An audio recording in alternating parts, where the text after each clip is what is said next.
Hi friends, నేను మీ భాస్కర్ మేకల. So మొత్తానికైతే ఈ వీక్ డబుల్ ఎలిమినేషన్ అని చెప్పాను కదా.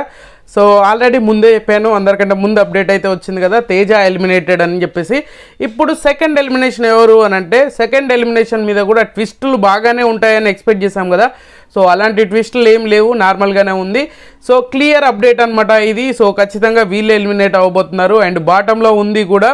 సో మనం చెప్పిన ముగ్గురే, అవినాష్ అండ్ తేజ, పృథ్వీ, వీళ్ళు ముగ్గురే ఉన్నారు. సో అందులో ఒకరు ఎలిమినేట్ అయ్యారు అని చెప్పేసి కూడా క్లియర్గా చెప్పాను కదా. సో అలాగే నిజంగా నాకు ఎక్కడో తెలియని బాధ ఉంది. సో నాకు ఎందుకు బాధ రానైనా అనుకుంటే, కానీ పృథ్వీ విషయంలో గేమ్ వైజ్ చూసుకుంటే అందరికంటే చాలా బెటరు అనేది నా పర్సనల్ అభిప్రాయం అనమాట. సో పృథ్వీ వెళ్ళిపోవడం అనేది ఏదైతే మాటలున్నాయి, ఆ నోటిదూల ఏదైతే ఉందో అదొక్కటి తప్ప మిగతా అంతా చాలా బాగుంటుంది. అంటే ఎవరి దాంట్లో ఎంత ఇన్వాల్వ్ అవ్వాలి, ఏ పాయింట్ మీద రేస్ అవ్వాలి, ఏంది అనేది అనుకుంటే, కొన్ని విషయాల్లో ఫ్రెండ్షిప్ విషయంలో వచ్చేసరికి ట్రిగ్గర్ అయిపోయి అనవసరంగా ఆయన బ్లేమ్ అయ్యి ఎదుటోళ్ళ దగ్గర మొత్తం బ్యాడ్ అయిపోయారు. ఆడియన్స్ దృష్టిలో వచ్చినా కూడా చాలా బ్యాడ్గా అయిపోయారు. సో ఇక్కడ ఈ వారం డబుల్ ఎలిమినేట్, సండే రోజు ఎలిమినేట్ అవ్వబోయేది ఎవరు అని అంటే పృథ్వీరాజ్ శెట్టి అనమాట. సో మొత్తానికి సాటర్డే ఈరోజు ఎపిసోడ్లో తేజాన్ని ఎలిమినేట్ చేస్తారు అని అంట. అండ్ సెకండ్ అంటే రేపు సండే రోజు మన పృథ్వీరాజ్ని ఎలిమినేట్ చేయబోతున్నారు. సో ఇది క్లియర్ అప్డేట్ అనమాట. సో పృథ్వీ ఎలిమినేట్ అవ్వడానికి రీజన్ ఏంటి అని అంటే, చాలామంది చాలా విధాలుగా చాలా చెప్తున్నారు. బట్ ఇక్కడ పృథ్వీ జెన్యూన్గా, పృథ్వీ ఒక మాటలు తోలడం, ఆ నోటి దూల ఒకటి తప్ప, ఒక తెలియని యాంగర్ తప్ప, సో తను చాలా బెటర్, హౌస్లో ఉన్న చాలామంది కంటే చాలా బెటర్. ఈవెన్ నాకు అనిపించింది కొన్ని విషయాల్లో నిఖిల్ తీసుకునే స్టాండ్స్ కంటే పృథ్వీ తీసుకునే స్టాండింగే చాలా బాగుంటుంది. అండ్ చాలా పర్ఫెక్ట్గా వాడతాడు, పర్ఫెక్ట్గా దీనికి స్టిక్ అయి ఉండి వీళ్ళకి సపోర్ట్ చేయాలి అనుకుంటే ఖచ్చితంగా 100% చేస్తాడు. వీళ్ళకి చేయొద్దు అని అంటే ఎవరికైనా చేయడు అనమాట. సో ఆ విధంగా పృథ్వీ చాలా విషయాల్లో బెటర్ అని చెప్పేసి చెప్పడానికి రీజన్ అది.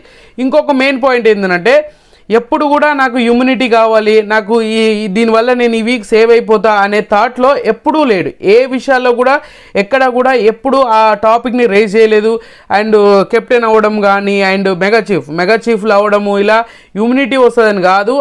ఆ గేమ్లో వరకు 100% ఇస్తారు. అది నెగిటివా పాజిటివా కాదు, 100% ఇచ్చినాక కూడా తను చేయాలనుకుంది మాత్రమే చేస్తాడు. కానీ ఎదుటి వాళ్ళు ఫోర్స్ చేశారు, నీకు ఇది వస్తుంది, నువ్వు ఇలా చెయ్యి అని చెప్పినంత మాత్రం వినడు.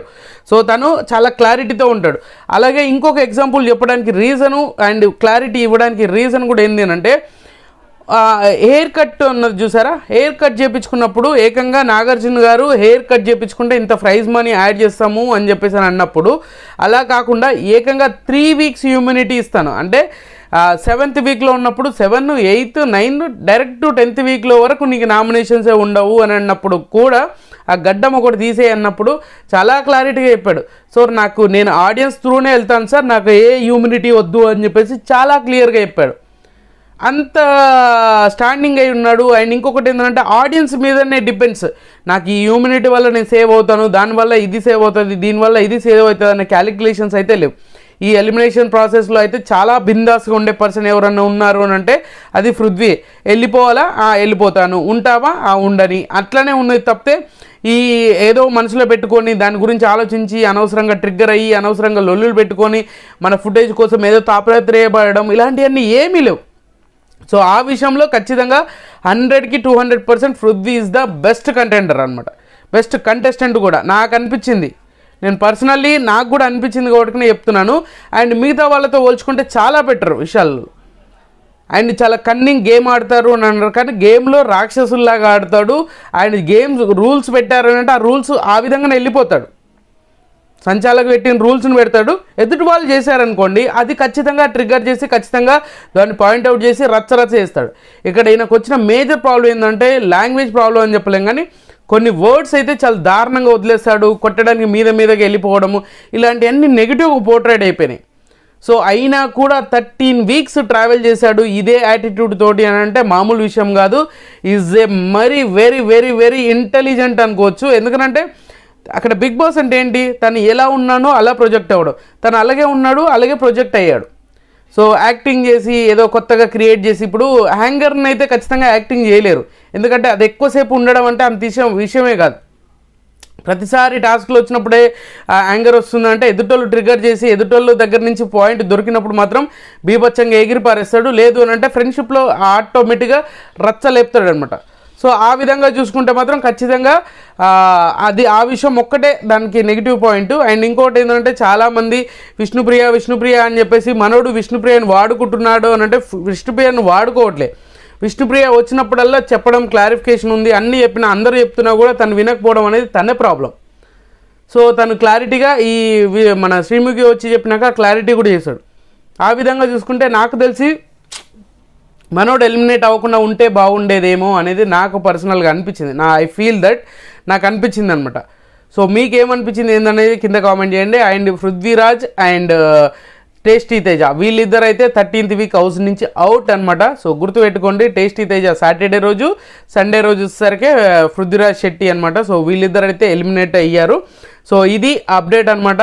సో మామూలుగా కాదు, ఎక్కడో కొంచెం ఆ గొడవలు, ఆ కొట్లాటలు, ఆ ఫైర్ అనేది ఎక్కడా కనిపిస్తుందా లేదనంటే నిఖిల్ నిజంగా చాలా ఏమంటారు బయాస్డ్గా ఉంటాడు. వాళ్ళు ఏమనుకుంటారు నా గురించి, వీళ్ళు ఏమనుకుంటారు నా గురించి అని చెప్పేసి బయాస్డ్గా ఉండి ఆ సిచ్యువేషన్ వేరేలాగా క్రియేట్ చేస్తాడు.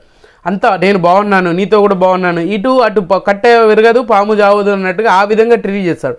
సో పృథ్వీ విషయంలో వచ్చేసరికి మాత్రం అలా ఉండదు. సో పృథ్వీ అయితే ఖచ్చితంగా ఒక మంచి కంటెస్టెంట్ని మిస్ అవుతున్నాము. సో చూడాలి ఎలా ఉంటుంది తర్వాత నిఖిల్ పరిస్థితి అనేది అయితే చూడాలి. సో అనుకోని విధంగా అనుకున్నట్టుగానే సో నేను యాక్చువల్గా 10 వీక్స్ వరకు అయితే ఖచ్చితంగా పృథ్వీ ఉంటాడు అనుకున్నాను. ఎక్స్ట్రాగా ఇంకా 3 వీక్సే నడిచాడు అని అంటే సూపర్ అనమాట. సో టైటిల్కి అతి దగ్గరగా వచ్చి వెళ్ళిపోయాడని చెప్పుకోవచ్చు. పృథ్వీ ఎలిమినేషన్ మీద మీ ఒపీనియన్ ఏందనేది కింద కామెంట్ చేయండి. సో ఖచ్చితంగా ఐ ఫీల్ బ్యాడ్. ఈ వీడియో మీకు నచ్చింది అనుకున్నా, ఇన్ఫర్మేషన్ మీకు నచ్చింది అనుకుంటున్నాను. సో నచ్చితే లైక్ చేయండి, షేర్ చేయండి, కామెంట్ చేయండి, సబ్స్క్రైబ్ చేయడం మర్చిపోద్దు. అండ్